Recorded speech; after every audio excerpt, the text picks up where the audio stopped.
May nagtanong sa akin, huwag ka magpakampante at lalong huwag kang sinungaling tungkol dito sa utang mo at di pagbayad. Tandaan mo, alam namin lahat sa iyo at aasikasuhin ka kapag wala ka pa ding binayad.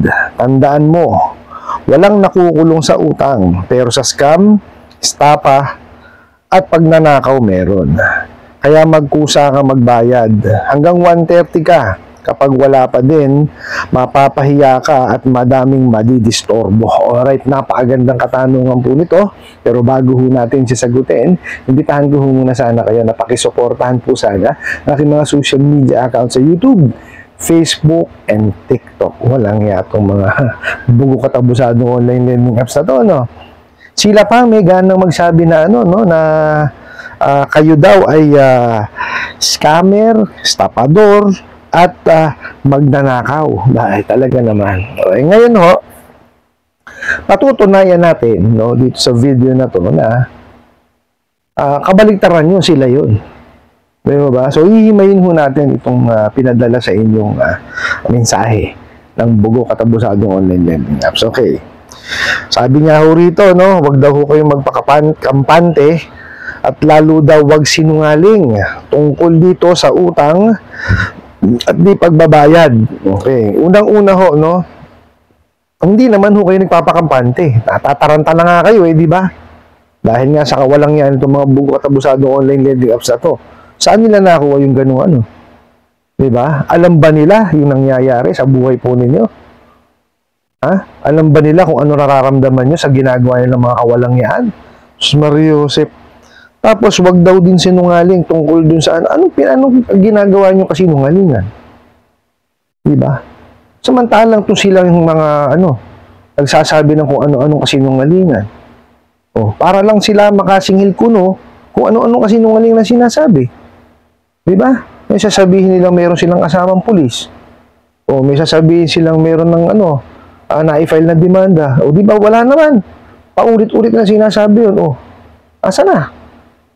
Sabihin nila, pupunta sa bahay ninyo. Asa na? Wala naman. Di sila sinungaling. Luko-luko tong mga to Tapos, tandaan mo, alam namin lahat sa'yo.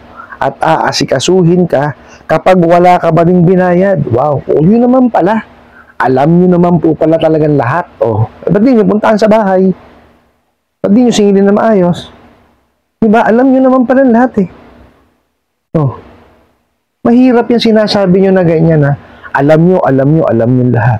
Sige nga, kung alam nyo talagang lahat, dun tungkol sa kliyente ninyo, bakit hindi nyo sila puntahan dun sa bahay at singilin ng maayos? Kung ano-ano pang kasinungalingan na sinasabi ninyo. Marami pa kayong pagbabanta na sinasabi na wala namang katotohanan. Sasabihin nyo, papunta na sa barangay. Kilala nyo si Kap, kilala nyo si anak ka ng kamote. Kayo sinungaling, mga bugo. Diba? Madali kasing sabihin, alam nyo lahat doon sa kliyente ninyo. Ano nalalaman nyo talaga sa kliyente ninyo? Sige nga. Ala, kayong alam kasi hindi naman kayo gumawa ng tamang pagpapautang. Ginawa nyo ba yung credit investigation tsaka verification? Wala. Basta kayo may nakita kayong ID tsaka e-wallet, ayan, padala na kagad kayo ng pera. Mga luko-luko kayo. Ano ngayon ang nyo? Yung ginagawa ninyo? Diba? Magpapadala lang kayo ng sulat. Ano nakalagay? Hindi nyo mailagay yung apelido ng kliyente ninyo, mga siraulo kayo. Demand letter yan, formal na demand letter. Ano nakalagay? Dear client, siraulo kayo. Ewan ko sa inyo. Di ibig sabihin, hindi nyo kilala kliyente ninyo. Loko-loko.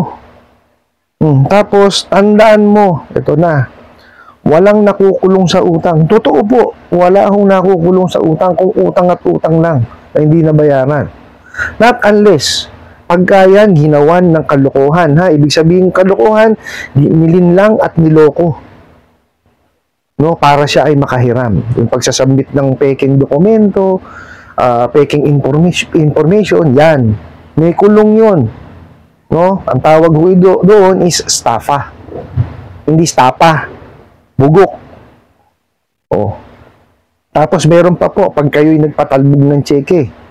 Ibig sabihin po nun, alam nyo naman pala na walang pondo yung cheque na yon, binigay nyo pa rin, tumalbog tuloy. So, that's BP22. So, dalawa po yun, may criminal liability yun, may kulong yun.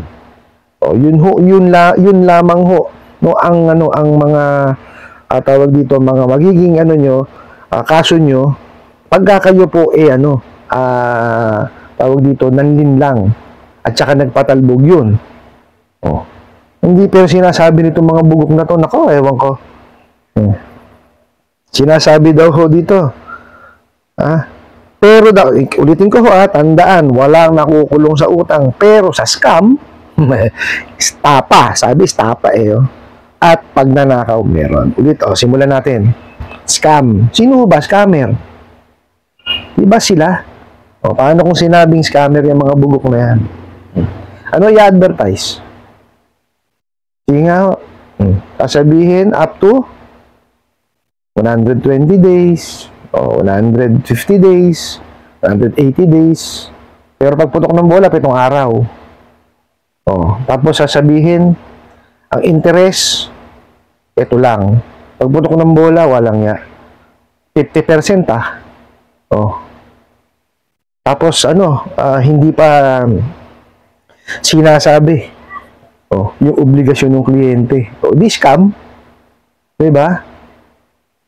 Sa advertisement pa lang ninyo, naku po, dapat kayo maparusahan na. Niloloko nyo yung mga kliyente ninyo Diba? Alam nyo kasi na maraming nangangailangan. Yun ang sinasamantala ninyo. Sira ulo kayo. Wala kayong awa. So sasabihin nyo, kliyente nyo, scammer. Kayo scammer, mga bugok. Tapos istapa daw. Stapa. Ano yan? Pagkain? Tapa? Mga bugok. Yung papadala kayo ng mensahe, ganyan, mali-mali pa. Paano magiging estafa? Sige nga. Kayo kasi, pag hindi nabayaran, estafa na sa inyo. Mga timang kayo. In-explain ko na kanina, yun yung estafa. Mga bugok. Tsaka pag nanakaw. Sige nga, paano nagnakaw? Samantalang kayo nagpumilit magpadala ng pera. Hindi pa nga natatapos yung pag-fill out doon sa application nyo. Pinadalan mo na ng pera. Paano ninakaw? Sige nga. Paano nyo patutunayan sa korte yung sinasabi nyo ganyan?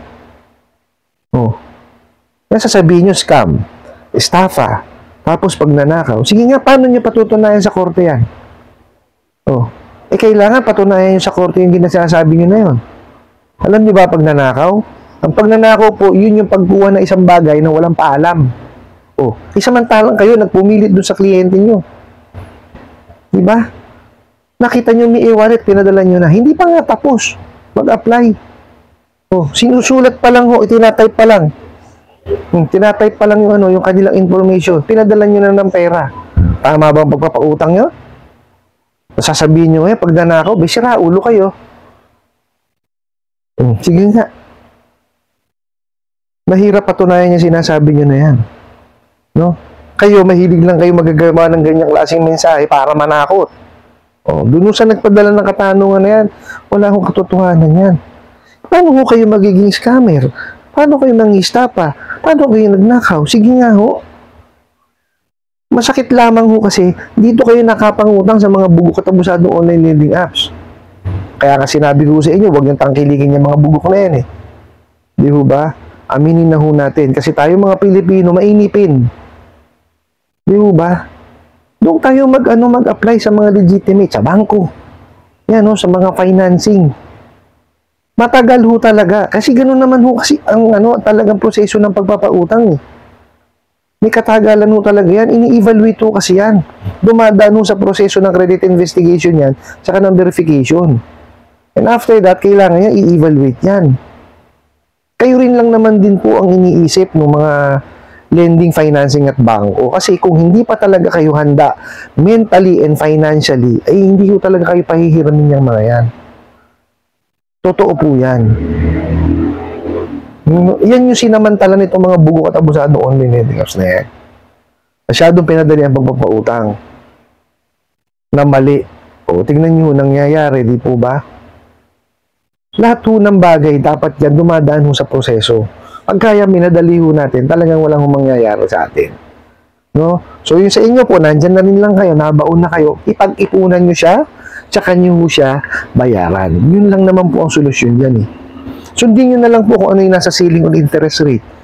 Oh, yung nakalagay naman kasi doon, pagka 10,000 pababa, 15% lang po ang kabuoang interest ang po pwede ikarga sa inyo. Tapos meron na mo karagdagang 5% per month yan pagka kayo po lumagpas doon sa inyong sa inyong due date. Okay? Yun lang po ang sundin po ninyo para hindi na kayo magkabaon-baon. Huwag nyo intindi yung sinasabi nila na ganito, ganyan. Hindi naman nila na-explain yan eh. At saka nakalagay, maliwanag ho, memorandum ho yun. Issue ho ng BSP yun. Oh, so alin ho, susundin po ninyo.